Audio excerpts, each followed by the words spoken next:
Hello YouTube, Tim here, and this is the sort of so-so Gladius that I made during the Gladius build run. You know, I'm fairly happy with it. I don't like the method that I used to puff to create that leaf shape. It's alright.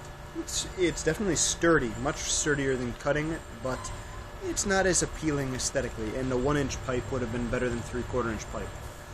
That's beside the point, though, because this is not about the actual Gladius or weapons in general. This is more about the paint, because we had discussions on the PVC crafting forum discussing exactly this thing, paint durability. I know I had said that some of my weapons, anything that I intend to use and play with, I don't paint, because I fear it will chip and just mar and look bad. And I said that on the basis of my experience with my PVC Tomahawk, the one that was based off of Assassin's Creed 3. The blade itself is in the shape of the Assassin's logo from the game, the series by Ubisoft, or Ubisoft. It's pretty cute. It's as far as Tomahawks go, I like it, but I painted it up, decorated it, and I hit a piece of cardboard with it, and the cardboard stripped off a good bit of paint. I thought, okay, maybe I didn't apply it right, maybe I didn't treat it right. That's a big B.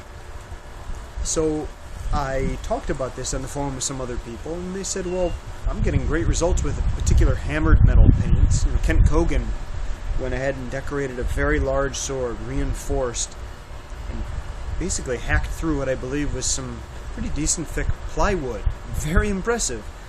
The paint was chipped, but he whacked the stuff several times, broke through the plywood with a PVC sword, no visible damage to the sword. Very impressive. Very cool. But now, my experience is completely different. We have the Gladius here. I sprayed on several coats. The first time I sprayed it on, I heated the whole blade moderately. I didn't want to overheat it, but I heated it so-so. And then I sprayed on a coat of paint. So, then, more coats of paint, let it dry. It felt nice, it felt, fairly sturdy, but here's the coat, and you can see clearly flecks. I then took it and sword fought with my daughter a little bit, and this is just from one session of sword fighting. We have flecks off everywhere. I think it looks horrible. I mean, the paint job wasn't beautiful to begin with, but that's more, this is an experiment, and I didn't really care to have it be perfect. So, let's see. I can just scratch it with my thumbnail, with my fingernail. So it's not exactly what I'd call a hard finish for the paint, and it's not what I'd call a durable finish. This is a Rust-Oleum. I think it's a Rust-Oleum. It might be the Krylon.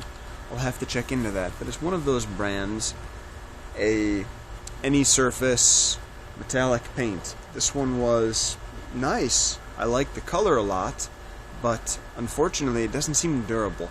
I'll have to try some of the hammered paints and see if they're any better. If anybody has any feedback, recommendations, if you think you have ideas that'll help me increase the durability of my paint finishes, I'd love to hear them. Because otherwise, there are just an awful lot of these weapons that I'm not going to paint at all. And that's a shame, because they look so much better painted up and decorated. My bastard sword, I'd love to put some runes on it, Germanic runes, and make it look kind of classy. But until I have a reasonable belief that I can do it and still use it and play with it without damaging it, I hardly want to. So please, I'm soliciting any information you might have, suggestions. This is a shout out to you, YouTube. Thanks for all your help and everything you guys do for me. I appreciate it. Thanks for watching.